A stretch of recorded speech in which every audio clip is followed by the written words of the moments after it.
디젤 운전자들 불스원샷을 말하다. 소리가 편안해진 것 같아요. 불스원샷 넣고.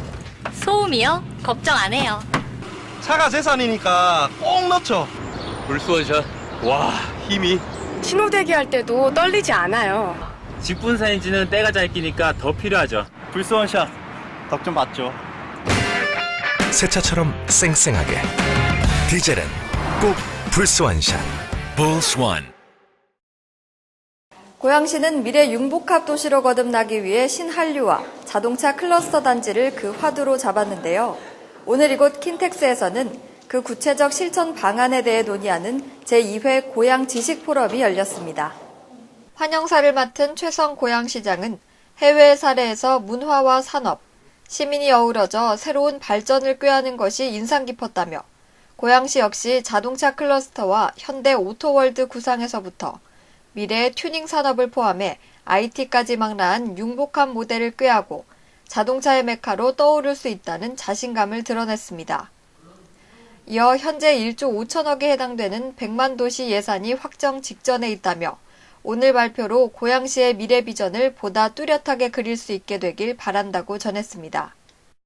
고양시에 조성될 자동차 클러스터는 신차 판매장은 물론이고 중고차 매매 그리고 자동차 관련한 연구소, 대학의 유치를 포함해서 자동차 테마파크 이런 부분들이 이제 망라되고요. 특히나 미래의 자동차 산업의 관건이 될 수 있는 튜닝 산업까지 연계를 해서 앞으로 수도권의 새로운 이런 자동차 복합 단지의 메카가 될 거라고 생각을 합니다. 주거 그리고 새로운 생활의 어떤 이 공간으로서의 이런 미래의 자동차 산업을 새롭게 개척을 하는데 아마 자동차 역사를 새롭게 쓰게 되지 않을까 싶고요. 또 우리 100만 고양시는 물론이고 수도권의 여러 가지 경제 활성화, 일자리 창출에도 킨텍스를 포함해서 또 킨텍스 인근에 있는 현대 자동차 월드가 또 조만간 완공될 예정이기 때문에 수도권의 새로운 자동차 문화를 열게 되지 않을까 이렇게 생각합니다. 첫 번째 발표는 대림대학교 김필수 교수의 친환경 자동차 클러스터의 미래에 대한 내용으로 이뤄졌는데요. 이제 자동차는 단순한 이동수단이 아니라 움직이는 생활 공간으로 바뀌었다며 자동차에서 파생되는 가치들이 무궁무진하다고 말했습니다. 또 차 한 대를 판매하면 애프터마켓에 미치는 영향은 그 50배가 넘는다는 조사 결과도 나왔다며 튜닝을 비롯한 국내 시장만 90조가 달하는 큰 시장이 형성돼 있다고 전했습니다. 이렇게 자동차를 매개로 산업과 문화가 조화를 이루는 부분들이 커져가면서 브랜드 이미지들도 함께 성장해왔다며 특히 최근에 들어서는 자동차를 클러스터화하는 경향이 짙어지고 있다고 발표했습니다. 커넥티드카와 전기차, 무인 자동차 등이 나오면서 일반인들의 관심이 커지고 있고 이런 상황에서 위치적 장점을 가진 고양시를 포함한 10곳 정도의 지자체가 자동차와 관련한 많은 투자를 하고 있다고 전했습니다. 클러스터의 진행 경향에 대한 설명에서는 산업과 문화가 융합된 마지막 단계라며 선진국을 벤치마킹해서 자동차와 한류의 개념을 복합적으로 묶는 것이 의미가 있을 것이라고 말했습니다. 또 내년에는 친환경차, 전기차, 배터리, 튜닝 등의 자동차 융합 산업이 고양시를 중심으로 활성화될 것으로 보인다고 전망했습니다. 이어 한국 자동차 시장에 대한 악조건들을 지적하며 수입차와 국산차가 치열한 경쟁을 벌이고 있지만 향후 수입차가 문화적인 부분들을 주도하면서 20%까지 점유율을 가져갈 것이라고 예측했습니다. 특히 국내 대표 메이커인 현대자동차는 세계적인 메이커임에도 불구하고 유일하게 자동차 박물관이 없다며 일반 시민들이나 소비자들이 접근할 수 있는 문화적 토대들을 마련하는 것이 중요할 것이라고 말했습니다. 결론적으로는 국내에서 자동차 산업 환경은 애프터마켓 투자가 저조하고 후진적 산업 구조를 지니고 있는 문제가 있다며 법적, 제도적 보완이 필요하다고 전했습니다. 그리고 클러스터를 통해 이런 애프터마켓 시장과 중고차, 전기차, 튜닝 등 모든 산업들이 부흥되는 토대가 마련될 수 있을 것이라며 자동차 클러스터 단지 조성의 중요성을 강조했습니다.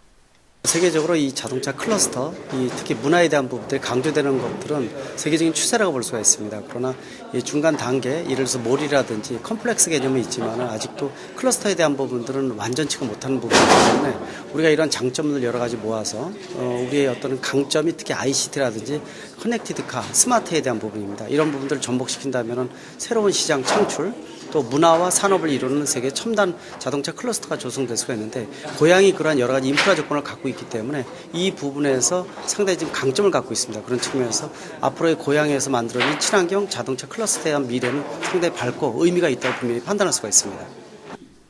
이어 신한류 문화 콘텐츠와 융복합 도시에 대한 발표에서 박태원 교수는 인구 100만을 돌파하며 문화도시로 한 단계 더 발돋움한 고양시는 문화허브와 한류허브로서의 위치를 확보했다며 미디어 콘텐츠 지원시설과 쇼핑, 의료자원을 갖추고 있는 고양시는 신한류 미디어 콘텐츠 메카로의 최적의 조건을 가지고 있다고 말했습니다.